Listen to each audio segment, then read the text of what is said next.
உலக தமிழர்கள் அனைவருக்கும் வணக்கம். தீர்வுப்பாலம் நிகழ்ச்சிக்காக நான் தேவேந்திரன். தீர்வுப்பாலத்தில் இன்றைக்கு பார்க்கக்கூடிய விஷயம் அப்படிங்கிறது தொடர்ச்சியாக தமிழகத்தில் ஒலித்து கொண்டிருக்கக்கூடிய ஒரு முழக்கம், மது விலக்கு அப்படிங்கிற ஒரு விஷயம்.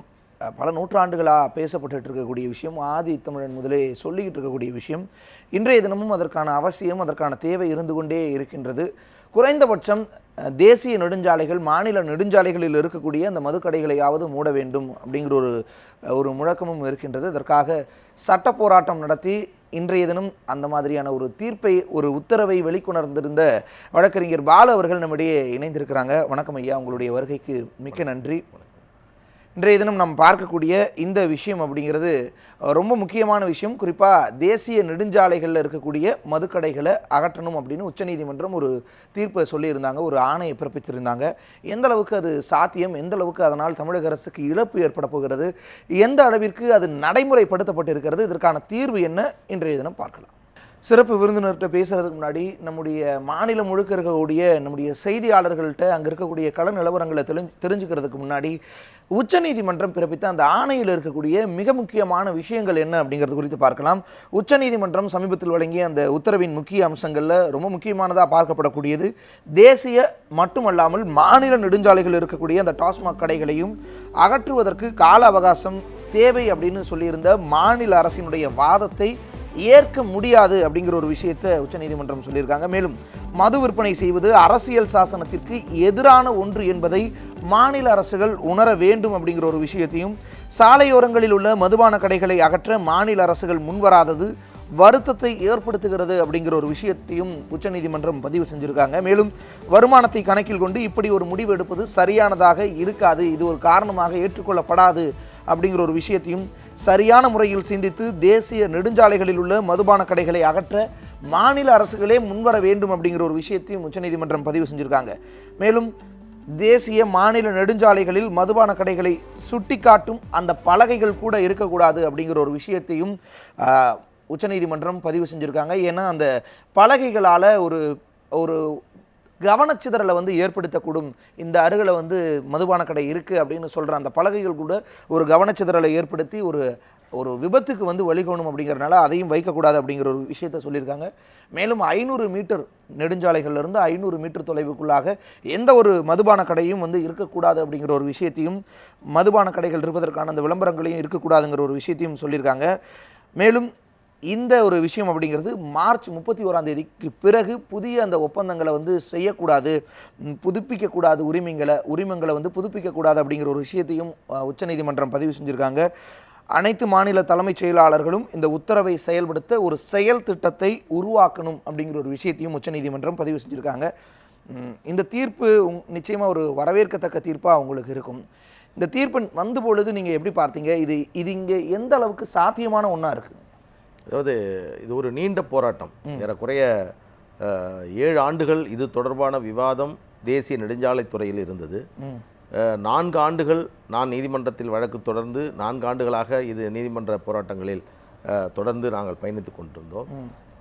தேசிய மத்திய அரசினுடைய தேசிய நெடுஞ்சாலை ஆணையம், national highway authority of India, அவர்கள் சொன்னது தேசிய நெடுஞ்சாலையில் உள்ள மதுபான கடைகளை அகற்ற வேண்டும் என்று தான் ஒவ்வொரு மாநில அரசிற்கும் அறிவுறுத்தலை வழங்கினார்கள்.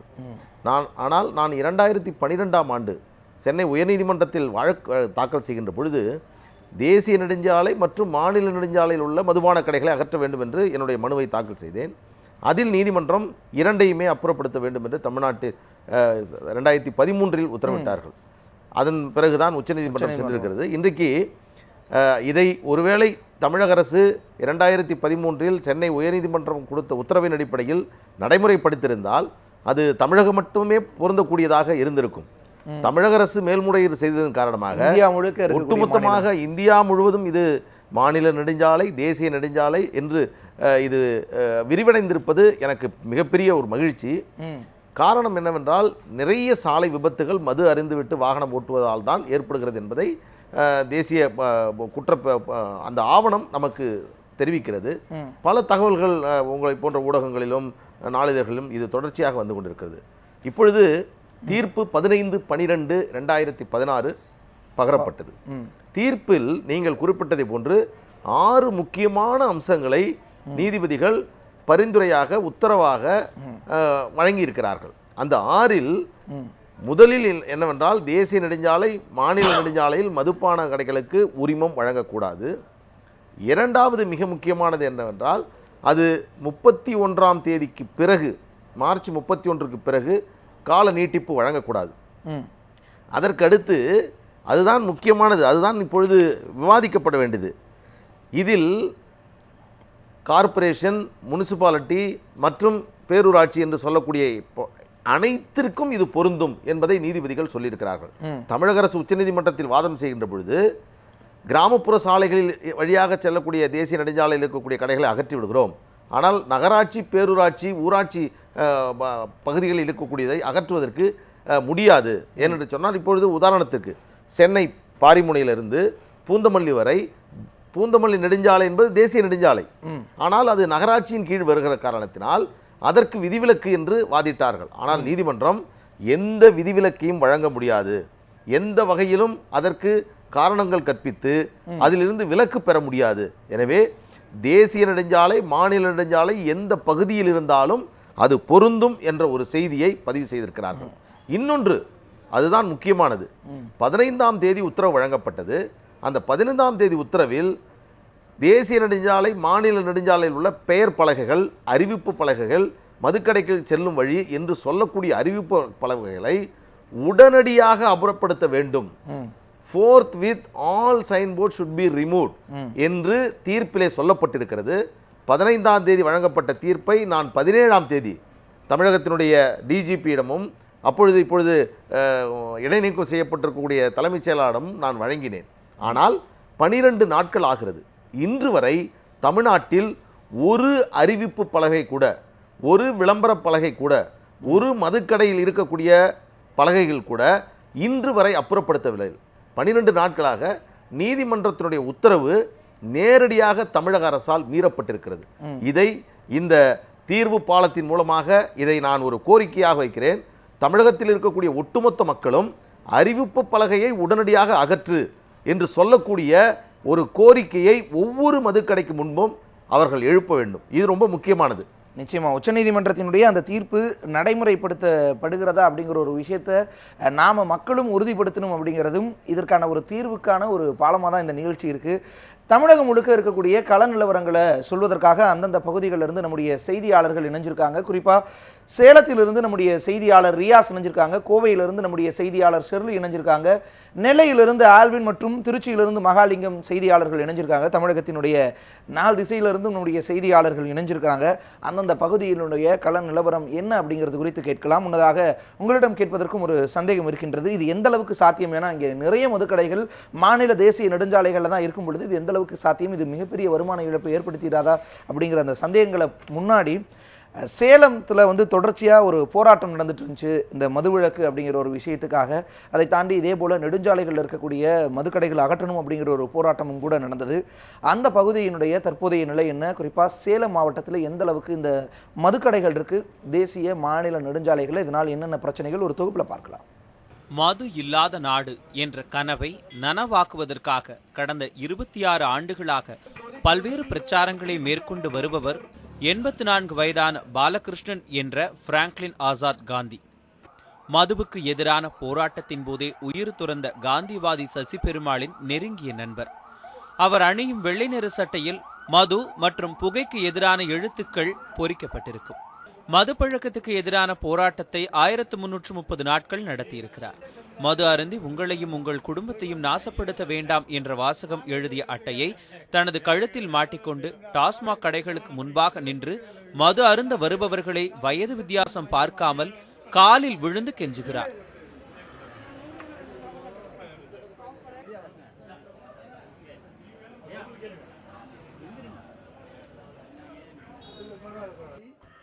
அகிம்சை வழியில் மதுவின் தீமையை கல்வி புலத்தில் நிலைநிறுத்தும் விதமாக பள்ளி கல்லூரிக்கு சென்று மாணவர்கள் மத்தியில் விழிப்புணர்வையும் ஏற்படுத்தி வருகிறார்.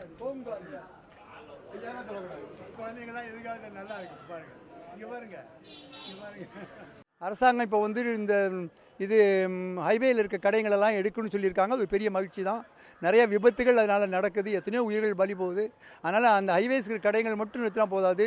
வருங்கால இளைஞர்கள் மகிழ்ச்சியாக இருக்கிறதுக்கு வேண்டி, சந்தோஷமாக இருக்கிறதுக்கும், அந்த குடும்பமும் நல்லும் சந்தோஷமாக இருக்கிறதுக்காக வேண்டி சமுதாய பூரண மதுவிலக்கு நம்ம நாட்டுக்கு வரணும். அப்போ தான் கண்ட அந்த பூரண மதுவிலக்கு வந்தால் தான் நம்ம ஒரு மகிழ்ச்சியும் சந்தோஷமான ஒரு நாடாக நம்ம பார்க்க முடியும். தமிழகம் முழுவதும் டாஸ்மாக் கடைகள் எண்ணிக்கை 6233. இதில் சுமார் 3000த்திற்கும் மேற்பட்ட கடைகள் தேசிய மற்றும் மாநில நெடுஞ்சாலை ஓரங்களில் செயல்பட்டு வருகிறது. சேலம் மாவட்டத்தில் மொத்தம் 258 டாஸ்மாக் கடைகள் இருக்கின்றன. ஏற்கனவே தேசிய நெடுஞ்சாலைகளில் செயல்பட்ட 90 டாஸ்மாக் கடைகள் மாற்றப்பட்டது. தமிழகத்தில் பூரண மதுவிலக்கு அமல்படுத்த வேண்டும் என்பதே பொதுமக்களின் வேண்டுகோளாக இருந்த நிலையில் சட்டமன்ற தேர்தலில் வெற்றி பெற்று முதல்வர் ஜெயலலிதா மதுக்கடைகளின் விற்பனை நேரத்தை 2 மணி நேரம் குறைப்பது மற்றும் 500 மதுக்கடைகளை மூடுவது என்று அறிவித்தார்.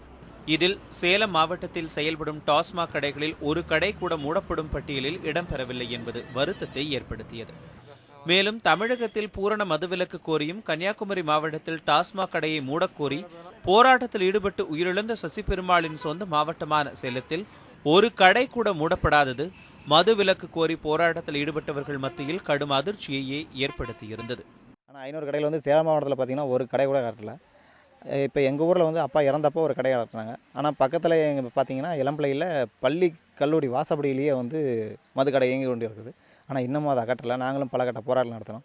ஆனால் அரசு வந்து மதுவால் வருமானத்தை மட்டுமே எதிர்பார்க்கதே தவிர மற்ற இந்த மதுவால் ஏற்படக்கூடிய கொடுமைகளை வந்து அரசு பார்க்குற மாதிரி தெரியல. பள்ளிக்கூடங்களுக்கும் வழிபாட்டு தலங்களுக்கும் அருகே உள்ள மதுக்கடைகளை மூட வேண்டும் என்று வலியுறுத்திய காந்தியவாதி சசிபெருமாளின் கோரிக்கையை அரசு இதுவரையிலும் ஏற்காதது வேதனையை ஏற்படுத்தியுள்ளது. தமிழகத்தில் பூரண மதுவிலக்கு எப்பொழுது அமல்படுத்தப்படுமோ அப்பொழுதுதான் மதுவிலக்கு போராட்டத்தில் இருந்த சசிபெருமாளுக்கு மணிமண்டபம் கட்டப்படும் என்கின்றனர் அவரது உறவினர்கள். அப்பாவோட மணிமண்டபம் வந்து என்னைக்கு தமிழ்நாட்டில் பள்ளி கல்லூரி நெடுஞ்சாலைத்துறை மதுக்கடைகள்லாம் மூடுறாங்கன்னு அறிவிப்பு வருதோ அன்னைக்கு தான் வந்து அப்பாவோட மணிமண்டபம் வந்து கட்டுறதா முடியும். அப்போ தான் அவருடைய ஆத்மா சாந்தி அடையும், அவருடைய கோரிக்கையை நிறைவேறும். சேலம் மாவட்டத்தில் உள்ள டாஸ்மாக் கடைகளில் நாள் ஒன்றுக்கு சராசரியாக 1,50,00,000 ரூபாய்க்கு மேலாக மது விற்பனை நடைபெற்றுக் கொண்டிருக்கிறது. இதில் பண்டிகை நாட்களில் மட்டும் 5 கோடி ரூபாய் முதல் 8 கோடி ரூபாய் வரையிலும் விற்பனை நடைபெற்றுக் கொண்டிருக்கிறது. அரசு சமீபத்தில் எடுத்த நடவடிக்கையால் மது விற்பனை குறையவில்லை என்றும் அதிக அளவில் மது விற்பனை நடைபெறும் மதுக்கடைகள் மூடப்படவில்லை, மாறாக விற்பனை குறைவாக நடந்த கடைகளில் மட்டுமே மூடப்பட்டுள்ளதாகவும் குற்றச்சாட்டுகளும் எழுந்துள்ளது. சேல்ஸ் எங்கேயும் குறைஞ்சப்பட்டா கிடக்குது. நாளுக்கு நாள் பண்டிகையில் வந்துட்டு பொங்கல் பண்டிகையில் இப்போ புத்தாண்டு வரப்போகுது, இன்னும் அதிகரிக்க தான் போகுது. கவர்மெண்ட் உண்மையாலும் மக்கள் மீது அக்கறை இருக்குது அப்படி என்றால் வாங்கும் உற்பத்தி செய்யும் ஆலையிலிருந்து வாங்கும் பொருளை வந்து இவங்க குறைக்க வேண்டும், மது ஆலையை குறைக்க வேண்டும். உண்மையான மக்கள் மேல் அக்கறை கொண்டு இருக்கும் அரசாக இருந்தால் மது விலக்கு வந்துட்டு டார்கெட் ஃபிக்ஸ் பண்ணி வந்துட்டு சேல்ஸை வந்துட்டு உடனே நிறுத்தணும். சேலம் மாவட்டத்தில் செயல்பட்டு வரும் 258 டாஸ்மாக் கடைகளில் 144 கடைகள் நெடுஞ்சாலையில் இருப்பதாக கணக்கெடுக்கப்பட்டுள்ளது. தமிழ்நாட்டை சீரழிக்கும் மது அரக்கனை ஒழிப்பதில் அரசு அக்கறை கொண்டு மக்களுக்கு பாதிப்பு ஏற்படுத்தும் மதுக்கடைகளை மூட கால அட்டவணையை உடனடியாக வெளியிட வேண்டும் என்பதே அனைவரின் எதிர்பார்ப்பு. ஒளிப்பதிவாளர் நேதாஜியுடன் ரியாஸ், நியூஸ் 7 தமிழ், சேலம். டாஸ்மாக் விஷயத்தில் சேலத்தினுடைய நிலை என்ன என்பதை தெளிவாக உணர்த்திய ஒரு செய்தி தொகுப்பை பார்த்தோம். சேலத்திலிருந்து இணைந்திருக்கக்கூடிய நம்முடைய செய்தியாளர் ரியாஸ் அந்த தொகுப்பில் தெளிவாக என்னென்ன விஷயங்கள் இருக்கிறது என்பதை நம்மளால் பார்க்க முடிஞ்சிருந்துச்சு. தற்போது இந்த உத்தரவுக்கு பிறகு சேலத்தில் எந்த அளவுக்கு மதுக்கடைகள் அகற்றப்பட்டு இருக்கிறது, தேசிய மாநில நெடுஞ்சாலைகளிலிருந்து அதற்கான முயற்சிகள் என்ன மாதிரியாக மேற்கொள்ளப்பட்டு இருக்குது, தகவல்களை அளியுங்கள். வணக்கம் தேவேந்திரன். குறிப்பாக இந்த செய்தி தொகுப்பில் முழுமையான தகவல்களை நீங்கள் பார்த்துருப்பீங்க. குறிப்பாக சேலத்தில் ஏற்கனவே தேசிய நெடுஞ்சாலைகளில் மதுக்கடைகளை அகற்ற உத்தரவிட்டதை தொடர்ந்து 90 கடைகள் இடமாற்றம் செய்யப்பட்டது. ஆனால் அந்த கடைகள் அகற்றப்படவில்லை. குறிப்பாக சேலத்தில் அதாவது காந்தியவாதி சசிபெருமாள், அதாவது தந்தை பெரியார் காலத்திலிருந்து தொடர்ந்து பல்வேறு அமைப்புகள் இந்த போராட்டங்களை மதுக்கு எதிரான போராட்டங்களை முன்னெடுத்து நடத்தி வந்துட்டு இருக்காங்க. இந்த நிலையில் குறிப்பாக சசிபெருமாள் மறைந்த ஊரில் கூட ஒரு மதுக்கடை கூட அகற்றப்படாதது வேதனையான விஷயம். தற்போது தேசிய நெடுஞ்சாலை ஓரங்களிலே ஏற்கனவே விட்ட உத்தரவை வந்து முழுமையாக அமல்படுத்தவில்லை என்ற குற்றச்சாட்டும் எழுந்துள்ளது. தற்போது நம்மிடையே தமிழக லட்சிய குடும்பங்கள், அதாவது மதுவுக்கு எதிராக பல்வேறு போராட்டங்களை நடத்தி வரும், தொடர்ந்து உண்ணாவிரதங்கள், பல்வேறு கட்ட போராட்டங்கள் நடத்தி வரும் தமிழக லட்சிய குடும்பங்களுடைய பொதுச் செயலாளர் மணி அவர் நம்ம இணைஞ்சிருக்காரு. அவர்கிட்ட பேசலாம். சார் வணக்கம். இந்த மதுவுக்கு எதிரான போராட்டங்களில் சேலம் மாவட்டம் ஒரு முன்னிலைப்படுத்தி வந்துட்டு இருக்கு. இந்த நிலையில் தமிழக அரசு பூர்ண மதுவிலக்கு அமல்படுத்துங்கிற பேரில் 500 கடைகளை குறைச்சிருந்தாங்க. அந்த வகையில் சேலத்தில் ஒரு கடை கூட அகற்றப்படாமல் இருந்து நீங்கள் எப்படி பார்க்குறீங்க சார்? சேலம் மாவட்டத்தில் இந்த 500 கடைகளில் ஒரு கடை கூட மூடப்படவில்லை. அது மட்டும் இல்லாமல் நேரத்தை மதுக்கடையில் குறைச்சாங்க.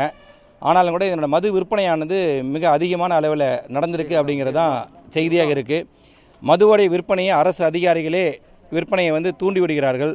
குறைந்தால் ஏன் குறைந்து கொண்டிருக்கிறது என்கின்ற மதுக்கடையோட அதிகாரிகளை கேட்டுக்கொண்டிருக்கிறார்கள்.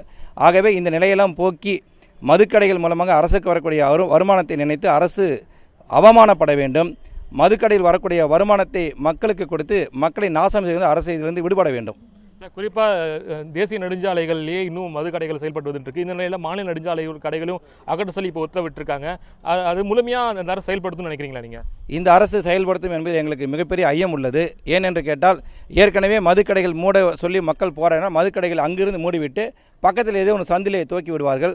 அதே போல தான் இந்த சுப்ரீம் கோர்ட் ஆர்டர் கூட இதை அரசு கடைபிடிக்கின்ற பொழுது மெயின் சாலையிலிருந்து கடையை மூடிவிட்டு பக்கத்தில் கூட சந்திலே இவர்கள் ஆரம்பிப்பார்கள் என்பது எந்த விதமான ஐயமும் இல்லை என்பதை நாங்கள் எங்கள் இயக்கத்தின் சார்பாக தெரிவித்துக் கொள்கின்றோம். சார், குறிப்பாக மதுக்கடைகள் நேரத்தை குறைச்சிருக்காங்க, கடைகளும் அடைச்சிருக்காங்க.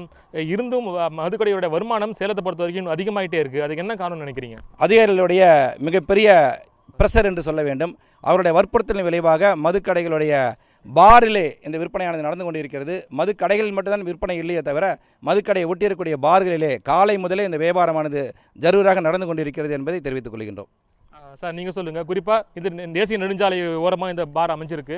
இதனால் என்ன மாதிரி பாதிப்பு சந்திக்கிறீங்க நீங்கள்? இல்லை, இந்த மதுக்கடைகள் தேசிய நெடுஞ்சாலை மற்றும் மாநில நெடுஞ்சாலை பக்கத்தில் இருப்பதால் பல பகுதி பொதுமக்கள் கூடும் இடத்தில் இருப்பதால் மது அருந்துவிட்டு வருவர்களால் நிறைய இடையூறுகள் ஏற்படுகிறது.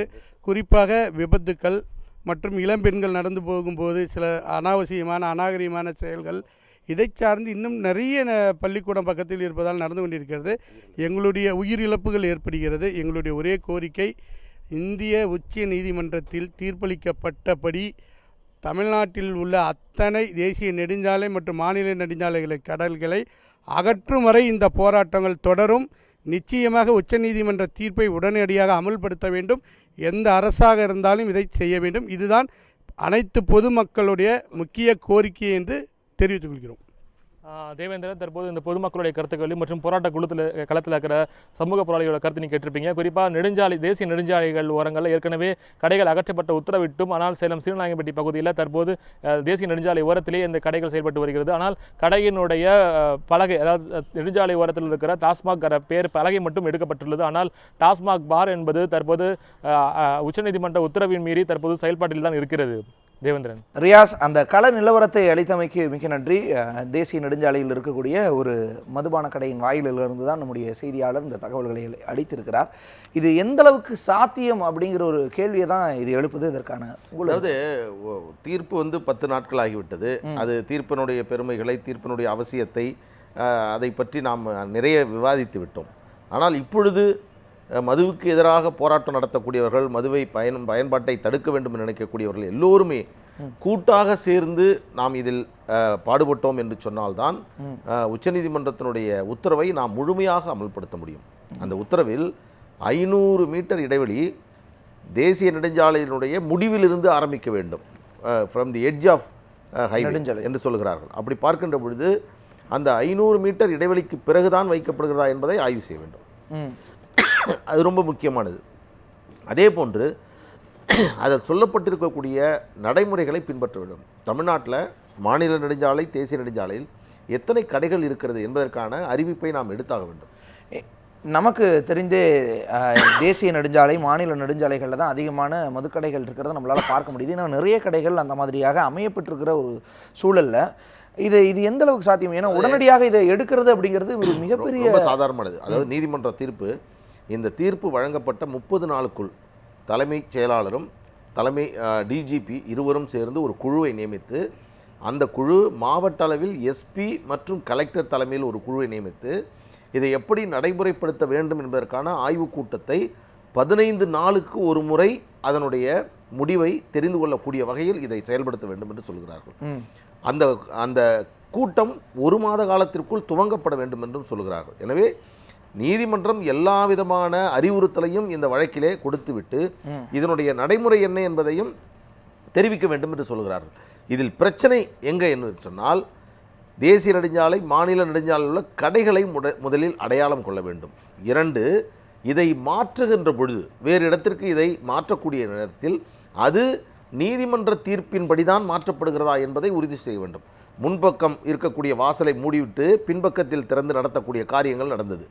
தேசிய நெடுஞ்சாலையில் உள்ள கடைகளை அடைக்க வேண்டும் என்று 2013 ஆகஸ்ட் 15ஆம் தேதி உத்தரவிட்ட பிறகு 504 கடைகள் தமிழ்நாட்டில் மூடப்பட்டது. ஆனால் அந்த கடைகள் அப்பொழுது மூடுகின்ற பொழுது நெடுஞ்சாலையிலிருந்து 50 மீட்டர் 100 மீட்டர் இடைவெளியில் தான் மாற்றினார்கள். ஆனால் இன்றைக்கு 500 மீட்டர் அளவுக்கு மாற்ற வேண்டும். இதெல்லாம் அப்படி பார்க்கின்ற பொழுது 3000 கடைகளை மாற்றியாக வேண்டும். இந்த ஒரு 3000 கடைகளை மாற்றுதல் அப்படிங்கிறது எந்த அளவுக்கு வேகமாக நடைபெறக்கூடிய பணி, எவ்வளவு சீக்கிரம் இது சாத்தியம் ஆகும் அப்படிங்கிற ஒரு நிச்சயமான ஒரு சந்தேகம் இருக்கும். அதற்கான விடை உங்களிடம் கேட்பதற்கு முன்பாக கோவையில் இருக்கக்கூடிய நம்முடைய செய்தியாளர் ஷெர்லியிடம் தகவல்களை கேட்கலாம். அந்த காட்சிகளை நம்மால் பார்க்க முடிகின்றது. ஒரு அசாதாரண சூழல் போல தான் தெரிகிறது. ஷெர்லி, நீங்கள் எந்த பகுதியில் இருக்கீங்க கோவையில்? அங்கு என்ன மாதிரியான நிலவரம், குறிப்பாக அந்த டாஸ்மாக் கடைகள் நெடுஞ்சாலைகளில் இருக்குதா, எவ்வளவு டாஸ்மாக் கடைகள் இருக்குது, அதை நீக்குவதற்கான அதை மாற்றுவதற்கான பணிகள் எந்த அளவுக்கு கோவையில் மேற்கொள்ளப்பட்டு இருக்குது, அந்த தகவல்களை சொல்லுங்கள். வணக்கம் தேவேந்திரன். குறிப்பாக பார்த்தோன்னா கோவை மாவட்டத்தை பொறுத்தவரை சுமார் 311 கடைகள் இருக்கிறது. இதில் பார்த்தோமானால் சுமார் 10%க்கும் மேற்பட்ட கடைகள் கோவையில் இருக்கக்கூடிய தேசிய நெடுஞ்சாலை பகுதியில் இருக்கிறது. இது மட்டும் இல்லாமல் இந்த தேசிய நெடுஞ்சாலைகள் இருக்கக்கூடிய கடைகள் மட்டுமல்லாமல் கோவையில் இருக்கக்கூடிய குடியிருப்பு பகுதியில், அதாவது பள்ளி மற்றும் கோயில்கள் மற்றும் மக்கள் குடியிருப்பு பகுதியில் இருக்கக்கூடிய அமைந்திருக்க கடைகளை அகற்ற வேண்டும் என்பது பெருமளவு கோரிக்கையாக இருந்து வருகிறது. இது தொடர்பாக இன்று நேரலைக்காக கோவை பாப்பநாயக்கம் பகுதியில் இருக்கக்கூடிய கடை எண் 1574 என்ற கடைக்கு வந்திருந்தோம். இந்த கடையில் பார்த்தோம்னா இன்னைக்கு நம்ம காலையில் வந்தது பொழுதே பார்த்தோம்னா இங்க பிளாக்ல விற்கக்கூடிய கடைகள், அதாவது சுமார் 12 மணிக்கு மேலாக தான் இங்க டாஸ்மாக்கள் விற்கப்படும் என்று தெரிவித்த போதிலும் பார்த்தோம்னா பொதுமக்களானது இங்க காலை முதலாகவே இங்க வந்து இந்த பிளாக்கில் இந்த மதுபாட்டுகளை வாங்கி செல்வதை நாம் பார்த்தோம். அது மட்டும் இல்லாமல் இங்க இருக்கக்கூடிய பொதுமக்கள் நம்மளிடையே பேசுவதற்கு கூட அச்சம் தெரிவிக்கின்றனர். ஏனென்று பார்த்தோமானால் இந்த டாஸ்மாக் கடையை அகற்ற சொல்லி அவர்கள் பல்வேறு கட்ட போராட்டங்களும் ஈடுபட்டு வந்தனர். இது பார்த்தோமானால் தற்போது இந்த டாஸ்மாக் கடையை அகற்றக்கூடிய பேசினாலே காவல்துறை பல்வேறு அச்சுறுத்தல் வருவதாகவும் அவர்கள் பேசுவதற்கு அச்சம் தெரிவித்தனர். தற்போது கூட நம்ம இங்க நேரலைக்காக காத்திருந்த போது காவல்துறை அவரை மிரட்டியிருக்கும் காட்சிகளை தான் நம்ம பார்த்தோம். இது தொடர்பாக இங்க இருக்கக்கூடிய பொதுமக்களிடம் கேட்கிறோம். சார், இந்த டாஸ்மாக் கடையினால என்ன பிரச்சனைகள் வருது, இதை குறித்து பேசுறதுக்கே மக்கள் அச்சப்படுறாங்களே, இது ஏன் சார்? ஆமாம் மேடம், இது தொடர்ந்து பல ஆண்டுகளாக ஜனநாயகபூர்வமான போராட்டம், மனு கொடுக்குற போராட்டம், கையெழுத்து போராட்டம், ஆர்ப்பாட்டம், அந்த மாதிரி அரசு அங்கீகரிக்கக்கூடிய மக்களுக்கு தரப்பட்ட அடிப்படை உரிமைகளான முறையிலலாம் நாங்கள் போராடி பார்த்தாச்சு. இதுவரைக்கும் 22 பேர் வந்து இதுக்காகவே இறந்துருக்காங்க. குடிச்சு இங்கே அதிகபட்சமான போதையில் படுத்து கிடந்தவங்க விடிய காலம் பிணமாக தான் எடுக்கப்பட்ட நிலைமையெல்லாம் இருக்குது. தாயும் மகள் இங்கே தாலி அறுத்த ஒரு கொடுமையான நிலைமை இந்த ஸ்ரீராம்புரம் பகுதியில் இருக்குங்க. அதையெல்லாம் கண்டித்து அந்த மக்களை திரட்டி தொடர்ந்து இந்த கடைகளை போராடுறதுக்கு பல்வேறுபட்ட ஜனநாயக இயக்கங்களை தொடர்ந்து போராடி இருக்காங்க. நாங்கள் மட்டும் போராடல, அந்த போராட்டங்களெல்லாம் ஒடுக்கிற மாதிரி காவல்துறை அரசு தொடர்ந்து அந்த மாதிரி வேலைகளில் ஈடுபட்டு மக்களை கன்வின்ஸ் பண்ணி இன்னும் 10 நாளில் 20 நாளில் 1 மாதம் 2 மாதம்லாம் சொல்லி பல கட்டங்களை அவங்களுக்கு காயடிப்பு செஞ்சு வீடுகளில் போய் பயமுறுத்தி எங்களுடைய போராட்டத்துக்கு முதல் நாள் காலையிலே வந்து ஒரு வீதிக்குள்ளேயும் போய் வந்து புலனாய்வுத்துறையும் காவல்துறையும் உள்ளே போய் இந்த போராட்டத்துக்கு வரக்கூடாது அப்படின்னு சொல்லி அச்சுறுத்தப்பட்டு அதுக்கு பிறகு நாங்கள் அவங்கள்ட்ட பேசி மென்மையாக மக்களுடைய எதிர்ப்பை மட்டும்தான் பதிவு செய்கிறோம் அப்படிங்கிற முறையிலலாம் நாங்கள் வந்து தொடர்ந்து போராடி இன்னைக்கு வரைக்கும் எடுக்கப்படலை. தொடர்ந்து 8 மாதமாச்சு, மே 5க்கு பிறகு கூட, எங்கள் போராட்டத்துக்கு பிறகு கூட. ஆனால் இன்னும் 2 மாதத்தில் எடுத்துருவாங்கன்னு சொல்லி இப்போவும் போய் சொல்கிறாங்க. கடையை எடுக்கிறது வந்து அரசோட திட்டமா, இல்லை கடையை வச்சு மக்களை கொள்றது அரசோட திட்டமா அப்படிங்கிற முறையில் இந்த அரசு இந்த மக்களுக்கு எதிராகவே மாறி இருக்கு.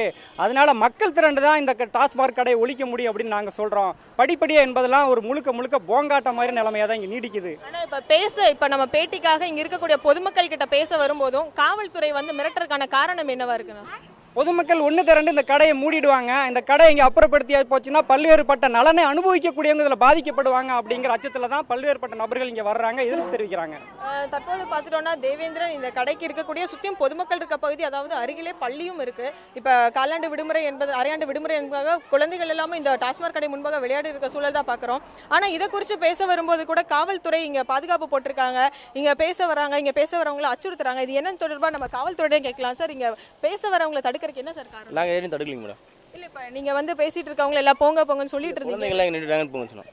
இல்ல திடீர்னு பொதுவாக ஒரு சாலையில இருந்து பேசுறோம், இந்த மக்களை சந்திக்கிறோம், அவங்க பிரச்சனைகள் குறித்து டாஸ்மாக் குறித்து சொல்றாங்க. இதுல ஏன் நீங்க அவங்களை தடுக்கணும்? போலீஸ் ப்ரொடெக்ஷன்லாம் வந்திருக்காங்களே, வேன் எல்லாம் வந்தது. இல்லைங்க மேடம், வேற டியூட்டிக்கு போறாங்க. ஓகே சார், தேவேந்திரன், நம்ம பார்த்தாலே தெரியுது இங்கே என்ன சூழல் அப்படின்னு. பொதுவாக ஒரு டாஸ்மார்கள் இருக்கா, பொதுமக்கள்கிட்ட பேசுகிற கூட இந்த பகுதியில் பொதுமக்களும் அச்சம் தெரிவிக்கிறாங்க. அதோட காரணத்தை நம்ம நேரடியாகவே பார்த்துட்டு இருக்கோம் தேவேந்திரன். ஏன்னா இங்கே காவல்துறையாகட்டும் இங்கே இருக்க அதிக பொதுமக்களை ஒரு மிரட்டக்கூடிய ஒரு காட்சிகளாகவே நம்ம பார்க்குறோம். ஏன்னா இதனால ஒரு போராட்டம் வெடிக்கக்கூடிய ஒரு சூழல் ஏற்படும், அதனால தான் நாங்கள் அவங்கள வீட்டுக்குள்ளே போக சொல்கிறோம் அப்படின்னு காவல்துறையும் தெரிவிச்சிருக்காங்க. குறிப்பாக பார்த்தோன்னா இந்த கடைகளை டாஸ்மாக் கடையை மூட சொல்லி பல்வேறு கோரிக்கைகள் வைக்கப்பட்டது. கோவை மாவட்டத்தை பொறுத்தவரை 5 டாஸ்மாக் கடைகளே அடைக்கப்பட்டது. குறிப்பாக இது மாதிரி பல்வேறு இடங்கள்லையும் பொதுமக்கள் இருக்கக்கூடிய பகுதி, அதாவது குறிப்பாக பள்ளிகள் மற்றும் கோவில்கள், கல்லூரிகள் இருக்கக்கூடிய ஒரு முக்கிய பகுதிகளில் கூட இந்த டாஸ்மாக் கடைக்கானது இயங்கி வருகிறது. இதனை உடனடியாக மூட வேண்டும் என்பது இங்க இருக்கக்கூடிய பொதுமக்களின் கோரிக்கையாக இருக்குது. தேவேந்திரன், ஷெர்லி, அங்க இருக்கக்கூடிய அந்த கள நிலவரம் என்ன அப்படிங்கிறது புரியுது. உங்களுடைய தகவல்களுக்கு நன்றி. தொடர்ந்து இணைந்திருங்க. இந்த காட்சிகளை நம்முடைய செய்தியாளர் அளித்த அந்த தகவல்களை பார்க்கும் பொழுது உங்களுக்கு என்ன தோணுச்சு? இது இந்த தருணத்திலிருந்து சொல்லுங்க, இது எந்த அளவுக்கு சாத்தியம்? அதாவது எந்த விதத்திலும் மதுவினுடைய பயன்பாட்டை வந்து தடுப்பதற்கு ஆன போராட்டங்கள் நடந்துவிடக்கூடாது, மக்கள் கருத்தாக அது மாறிவிடக்கூடாது, மதுவினுடைய வியாபாரம் எந்த விதத்திலும் தடைபட்டு விடக்கூடாது என்பதைத்தான் இது காட்டுது. ஒரு காவல்துறை அதிகாரி பேசுகிறார் இந்த விவாதத்திலேயே, நாங்கள் வந்து இல்லை அவங்களெல்லாம் நாங்கள் எதுவும் தடுக்கலைன்னு. சாராயம் விற்கிற இடத்துல போலீஸ்காருக்கு என்ன வேலை? ஏன் அவர் அங்கே போகிறாரு? அப்படி என்றால் சாராயம் விற்கிற இடம்லாம் வன்முறை நடக்கக்கூடிய இடம், சட்ட ஒழுங்கு பாதிக்கிற இடம், அந்த இடம்லாம் சகஜமான மக்கள் வாழ முடியாது, அதனால் பாதுகாப்பு போடணும், அதுக்காக நிற்கிறீங்களா? அப்படி என்றால் அதனுடைய நோக்கம் என்பது வெளிப்படையாக தெரிஞ்சிருது. மதுக்கடைகளால் பேராபத்து, பிரச்சனைகள், சட்ட ஒழுங்கு இதுதான் என்பது தெளிவாக தெரிகிறது. சகோதரி அவர்கள் சொல்லுகிறார்கள், நாங்கள் இதற்காக வந்து ஒரு தொலைக்காட்சியில் ஒரு நேரில் தீர்வு என்ன என்பதற்கான ஒரு விவாதத்திற்காக வருகின்ற பொழுது விவாதத்திலேயே நீ கலந்துக்கூடாது, கருத்தே சொல்லக்கூடாது என்று சொல்லக்கூடியதெல்லாம் மிக மிக மோசமானது. நான் கூட அதை ஒரு கவனத்தில் எடுத்துக்க போகிறேன். இன்றைக்கு கூட தலைமைச் செயலாளருக்கும் டிஜிபிக்கும் நான் அடுத்த கடிதம் எழுதுகிறேன். 12 நாட்களாக ஏன் பெயர் பலகைகள் இன்னும் அகற்றப்படவில்லை, இது நீதிமன்றத்தினுடைய அவமதிப்பு என்று சொல்லி இன்றைக்கு ஒரு அறிவிப்பு நான் அனுப்ப போகிறேன். எனவே இதை நாம் அப்படியே விட்டுவிட முடியாது. இன்னொரு சகோதரர் கூட சொன்னார், சொல்லிக்கிட்டே இருக்காங்க, படிப்படியாங்கிறாங்க, இதெல்லாம் வந்து ஏமாற்று வேலை நடப்பதற்கு சாத்தியமில்லை என்று. ஆனால் மாவட்ட அளவில் இதற்காக நாங்கள் ஒரு குழுவை நியமிக்கப் போகிறோம். உச்சநீதிமன்ற தீர்ப்பை எப்படி அமுல்படுத்துவது என்பதற்கான ஒரு குழு நாங்கள் நியமிக்கப் போகிறோம். பசுமை தாயகத்தின் சார்பிலும் வழக்கறிஞர்கள் சமூக நீதி பேரவின் சார்பிலும் ஒரு கூட்டு குழுவை நாங்கள் உருவாக்கி அந்த பகுதியில் இருக்கக்கூடிய மக்களுடைய ஆதரவோடு நாங்கள் இந்த பிரச்சனையை அங்கே எடுத்து சென்று கடைகளை கண்டுபிடித்து மாற்றக்கூடிய இடம் கோயில், வழிபாட்டுத் தலங்கள், கல்வி நிறுவனங்கள் இல்லாத பகுதிகளாக இருக்க வேண்டும் என்பதை உறுதி செய்ய போகிறோம். ஏனென்றால் இங்கிருந்து ஒரு இடத்திலிருந்து மாற்றி குடியிருப்பு பகுதியாகவோ பள்ளிகளுக்கு அருகிலோ அது வந்துவிடக்கூடாது. அதையும் நாங்கள் உறுதி செய்ய போகிறோம். அதே போன்று இந்த பெயர் பலகைகளை உடனடியாக அகற்றவில்லை என்று சொன்னால் நாங்கள் ஒவ்வொரு தேசிய நெடுஞ்சாலை, மாநில நெடுஞ்சாலையில் உள்ள அந்த பெயர் பலகைகளையும் நாங்களே சென்று அகற்றுவோம். வேறு வழி இல்லை. எதுவும் கைமீறிய நிலையில் இந்த ஒரு போராட்டத்தை உங்கள் கட்சி மேற்கொள்ளும் அப்படிங்கிற ஒரு விஷயத்தை பதிவு செஞ்சுருந்தீங்க. ஆனால் அதை தாண்டி இது திரும்ப அதே கேள்விதான், இது எந்த அளவுக்கு சாத்தியம்? ஏன்னா 3000 கடைகள்னு நீங்களே பதிவு செஞ்சுருக்கீங்க. அதை தாண்டி அங்கு கோயில்கள் இருக்கக்கூடாது, பள்ளி இருக்கக்கூடாது, குடியிருப்பு பகுதிகள் இருக்கக்கூடாதுங்கும் போது வேறு எங்கு தான் வைப்பது அப்படிங்கிற ஒரு கேள்வி இயல்பாகவே எழும். இது இது இது என்ன மாதிரியான நிலை? இதற்கான பதிலை உங்கள்கிட்ட பெறுவதற்கு முன்பாக ஒரு சிறிய இடைவேளை எடுத்துக்கலாம். இடைவேளைக்கு பிறகு தொடர்ந்து தீர்வுப்பாலம் நிகழ்ச்சியில் இதற்கான தீர்வு என்ன என்பது குறித்து அலசுவோம்.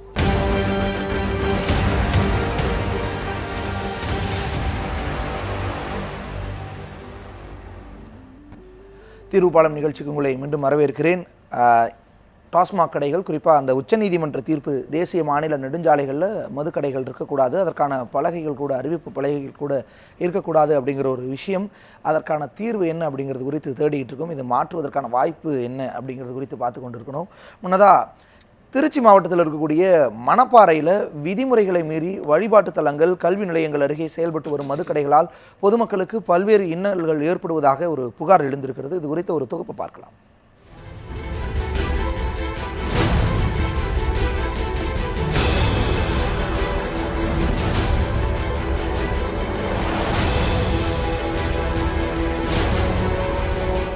திருச்சி மாவட்டம் மணப்பாறை நகர் பகுதியில் மட்டும் 9 மதுக்கடைகள் உள்ளன.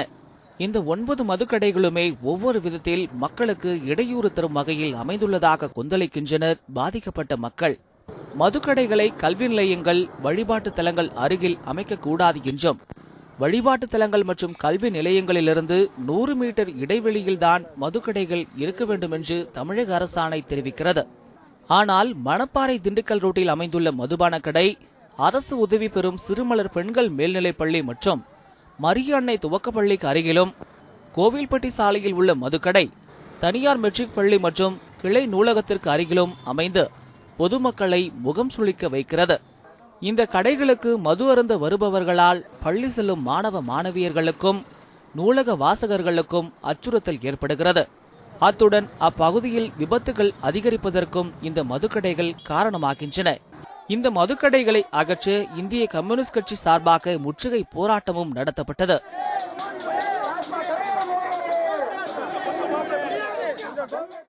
ஆனால் இதுவரை அரசிடமிருந்து எந்த பதிலும் இல்லை என்கிறார் இந்திய கம்யூனிஸ்ட் கட்சியின் நகர செயலாளர் முகமது உசேன். உடனடியாக தமிழக அரசாங்கமும் டாஸ்மாக் நிர்வாகமும் உச்சநீதிமன்றம் சொல்லியிருக்கின்ற உத்தரவின் அடிப்படையில் இந்த சாலை ஓரத்தில் இருக்கக்கூடிய அனைத்து டாஸ்மாக் கடைகளையும், பள்ளி அருகாமையில் இருக்கக்கூடிய டாஸ்மாக் கடைகளையும் அரசு நிர்ணயித்திருக்கின்ற 100 மீட்டர் என்கின்ற அளவுகளின்படி சொல்லிவிட்டு 100 மீட்டரிலிருந்து ஒரு 2 மீட்டர் மற்றும் தள்ளி உடனடியாக அதை அருகாமையிலேயே கடை வைத்திருக்கக்கூடிய அனைத்து கடைகளையும் உடனடியாக அப்புறப்படுத்துவதற்கு டாஸ்மாக் நிர்வாகமும் தமிழக அரசும் துரித நடவடிக்கை எடுக்க வேண்டும். மணப்பாறையில் கோவில்பட்டி சாலையில் இருக்கும் கடையில் கடந்த 4 மாதங்களில் சின்னையா என்ற முடித்திருத்தும் தொழிலாளியும் ராமசாமி என்கிற கட்டட தொழிலாளி இருவரும் மது அருந்தி உடல்நலம் கெட்டு மதுக்கடை அருகிலேயே இறந்து கிடந்ததை மதுவினால் ஏற்படும் அவலத்திற்கு உதாரணமாக சுட்டிக்காட்டுகின்றனர் பலியானவர்களின் உறவினர்களும் பொதுமக்களும். அவன் எங்கனே ரோட்லயே அங்கே நிதானம் இல்லாமல் படுத்துட்டேப்பா, குடிச்சதேன் மர ஒன்றும் இல்லை, குடிச்செடுத்தேன், அந்த மாதிரி இறந்தது. ரொம்ப கஷ்டமாக இருக்குது, குடும்பங்கள்லாம் தவிக்குது, என்ன பண்ணுறேன்னு தெரியலப்பா. என் மைந்தாங்க தண்ணியை குடிச்சிட்டு இறந்து விட்டேன். பூரா தாய் தப்பையும் கொண்டாடலாம் கஷ்டப்படுறான், ரொம்ப கஷ்டப்படுறான், ரொம்ப கஷ்டப்படுறான். அதுக்காக இருக்கிற பிள்ளைகளையும் எதுவும் காப்பாற்றுறதுக்கு வழியை பாருங்க. எங்களால் தாங்க முடியலை, எங்களை தூக்கி வைக்கணும் நாத்ததுக்கு அதுக்கு போயிடுச்சுக்க முன்னே நாங்கள் பரிதவிக்கிறோம், எங்களுக்கு ஒரு ஆதரவு கொடுங்க. திருச்சி சாலை ரெங்குவிலாஸ் மேம்பாலம் அடியில் உள்ள காளியம்மன் கோவில் மற்றும் நாகநாத சுவாமி கோவில் ஆகிய வழிபாட்டு தலத்திற்கு மிக அருகிலேயே ஒரு மதுக்கடை உள்ளது. தங்களை முகம் சுழிக்க செய்யும் வகையில் மதுக்கடைகள் அருகே சம்பவங்கள் நிகழ்வதாக பக்தர்கள் வேதனை தெரிவிக்கின்றனர். மதுக்கடையை காரணம் காட்டி பாலத்தின் அடியில் மாமிச பொரியல் கடைகள் உருவாகியுள்ளதாகவும் அவர்கள் சுட்டிக்காட்டுகின்றனர். போக்குவரத்திற்கு இடையூறாக இருப்பது, போதையில் வருபவர்களை ரயில் விபத்துகளில் பலியாக்குவது, மருத்துவமனைகளுக்கு இடையூறாக இருப்பது என டாஸ்மாக் மதுக்கடையால் பல்வேறு இன்னல்கள் ஏற்படுவதாக பட்டியலிடுகின்றனர் பொதுமக்கள். இங்க மக்களுக்கு நான் குடிக்காதவனுக்கு பிரச்சனை வருது. அதான் வேதனையான விஷயம் என்னன்னா, குடிக்கிறவனால குடிக்காதவனுக்கு பிரச்சனை வருது. குடிச்சிட்டு குடிக்காதவனை இது பண்றான், அங்க இருக்க மக்கள் பொதுமக்களை உங்களுக்குறான், கடையில உங்களுக்குறான், எல்லா இடத்துலும் மக்களோட நிம்மதியே போயிடுச்சு. எனவே உடனடியாக மணப்பாறை பகுதியில் இருக்கக்கூடிய இது போன்ற இடங்களில் இருக்கக்கூடிய சாராய கடைகளை உடனடியாக எடுக்க வேண்டும் என்று இந்த மணப்பாறை மக்கள் சார்பாக வேண்டி விரும்பி கேட்டுக்கொள்கிறோம். அதை உடனடியாக செய்வேன் என்ற நம்பிக்கையோடு நாங்கள் காத்திருக்கிறோம். மணப்பாறையில் விராலிமலை ரோட்டில் பழைய அரசு மருத்துவமனைக்கு எதிரில் ஒரு மதுக்கடையும், பாரதியார் நகரில் உள்ள புது அரசு மருத்துவமனைக்கு அருகில் ஒரு மதுக்கடையும் அமைந்துள்ளது. விராலிமலை ரோட்டில் அமைந்துள்ள கடை பேருந்து நிறுத்தத்திற்கு மிக அருகிலேயே இருப்பதால் பேருந்து நிறுத்தத்தில் உள்ள நிழல்குடையில் அமரக்கூட பொதுமக்கள் அச்சப்படும் சூழ்நிலை ஏற்பட்டுள்ளது. புதிய அரசு மருத்துவமனை அருகேயுள்ள மதுக்கடை ஏற்கனவே பொதுமக்களின் போராட்டத்தால் அகற்றப்பட்டது. இந்த நிலையில் அகற்றப்பட்ட மதுக்கடை மீண்டும் அரசு மதுக்கடையில் இருந்து 100 மீட்டர் தொலைவிற்குள்ளேயே வந்திருப்பது பெரும் அதிருப்தியை ஏற்படுத்தியுள்ளது. ராஜசேகர், நியூஸ் 7 தமிழ், மணப்பாறை. தொடர்ந்து நாம் பார்த்து கொண்டிருக்கக்கூடிய விஷயம் தீர்வுபாலம் நிகழ்ச்சியில் மதுக்கடைகள், குறிப்பாக தேசிய மாநில நெடுஞ்சாலைகளில் இருக்கக்கூடிய மதுக்கடைகளை அகற்றுவது குறித்து, அதற்கான தீர்வு என்ன என்பது குறித்து பார்த்து கொண்டிருந்தோம். உங்களிடம் எனக்கு இருக்கக்கூடிய ஒரு கேள்வி அப்படிங்கிறது, கிட்டத்தட்ட ஒரு 3000 கடைகள் அகற்றப்படுவதற்கான ஒரு வாய்ப்பு ஏற்பட்டிருக்கு. ஒரு நிர்வாகமாக டாஸ்மாக பார்க்கும் பொழுது இது ஒரு மிகப்பெரிய முடிவு. இதை செய்கிறதுல தாமதம் ஏற்படுவது இயல்புதானே? அதாவது மாற்றம் இடமாற்றம் செய்வதில் பல பிரச்சனைகள் உள்ளது என்பது ஒரு புறம் இருந்தாலும் கூட நீதிமன்றம் இதற்கான காலக்கெடுவை நிர்ணயித்திருக்கிறது. இந்த 3 மாத காலத்திற்குள்ளாக நிச்சயமாக இதை மாற்ற வேண்டும் என்ற ஒரு முடிவோடு இதை செயல்படுத்தினால் நிச்சயமாக அதை நிறைவேற்ற முடியும். இது அரசாங்கத்தில் இருக்கக்கூடிய பிரச்சனை. ஒருவேளை கடை கிடைக்கவில்லை, இடம் கிடைக்கவில்லை, மாற்றுவதற்கு வழி இல்லை என்று சொன்னால் மூடிவிட்டு போகலாம். நடத்தித்தான் ஆக வேண்டும் என்பதற்கு இது ஒரு நியாய விலை கடை அல்ல. இதில் வருமானம் பெரிய அளவு அது வருமானம், அதுதான் உச்சநீதிமன்றம் நீங்களே சொன்னீர்கள். இது வியாபாரமாக எடுத்துக்கொள்ள முடியாது. இதில் வரக்கூடிய வருவாயை ஒரு அரசாங்கம் கூடாது என்று சொல்கிறார்கள்.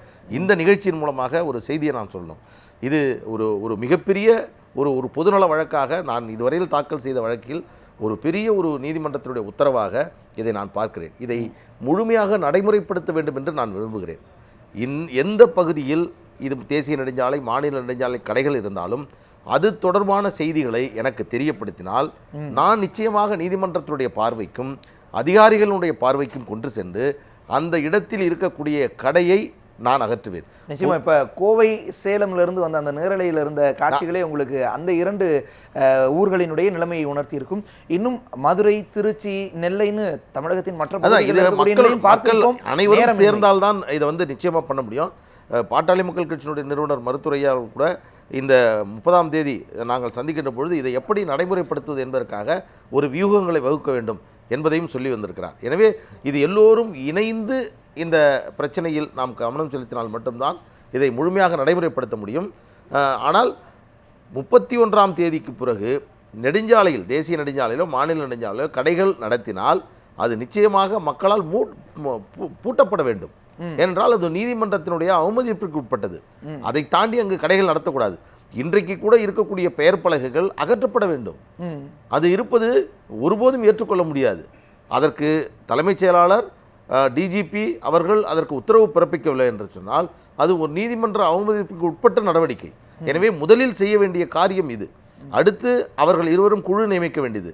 அந்த கடைகளை பிறகு இந்த கடைகளை இது படிப்படியாக இதை நாம் நிறைவேற்ற வேண்டும். நிச்சயமா இந்த விஷயத்துல நெடுஞ்சாலைகள்ல இருக்கக்கூடிய அருகில் இருக்கக்கூடிய அந்த கடைகளை அகற்றிட்டா மட்டும் இந்த சாலை விபத்துகளோ அல்லது அதனால் ஏற்பட்டு இருந்த பிரச்சனைகளோ முழுமையா தவிர்க்கப்படும். இது ஏதோ நானா முடிவெடுத்த விஷயம், நமக்குள்ள இருக்கக்கூடிய வழக்குல உலக சுகாதார நிறுவனம் உலகம் முழுவதும் ஆய்வு செய்து மதுவினுடைய பயன்பாட்டை எப்படி கட்டுப்படுத்தலாம் என்று சொல்லக்கூடிய இடத்தில் இதுதான் மது அருந்துவிட்டு வாகனம் போட்டுவதுதான் சாலை விபத்துகளுடைய எண்ணிக்கை அதிகமாகிறது என்பதை புள்ளி விபரத்தோடு சொல்கிறது.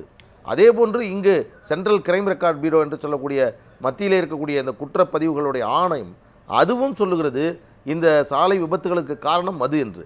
எனவே இது ஏதோ நமக்குள்ளாக உதித்த ஒரு விஷயம் அல்ல. இந்த குடித்து விட்டு மது ஓட்டுபவர்கள் அப்படிங்கிறவங்க நெடுஞ்சாலை ஓரங்கள் இருக்கிற மது கடைகளை தான் பயன்படுத்துவாங்க அப்படிங்கிறது எந்த அளவுக்கு சாத்தியம்ங்கிறது இல்லை. அதாவது அதனால தான் சொல்றாங்க, வாகனம் ஓட்டக்கூடியவர்களுக்கு எண்ணத்தில் இங்கே ஒரு மதுக்கடை இருக்கிறது என்ற தோற்றமும் வழியும் அங்கு இல்லாமல் இருக்க வேண்டும் என்பதையும் சொல்கிறார்கள். அதையும் தான் உச்சநீதிமன்றம் பதிவு செய்திருந்தது. உங்களுடைய வருகைக்கும் நீங்கள் பகிர்ந்து கொண்ட கருத்துக்களுக்கும் குறிப்பா இந்த வழக்கை முன்னெடுத்து சென்றதற்கும் மிக்க நன்றி.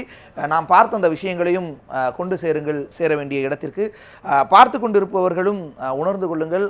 இது உச்சநீதிமன்றத்தினுடைய தீர்ப்பு. இதற்கு நிச்சயமாக ஒரு தீர்வாக தான் உச்சநீதிமன்றமே அறிவித்திருக்கு. அந்த தீர்வை நோக்கி நாம் முன்னெடுத்து சொல்வோம். மற்றும் ஒரு நிகழ்ச்சியில் சந்திக்கலாம். வணக்கம்.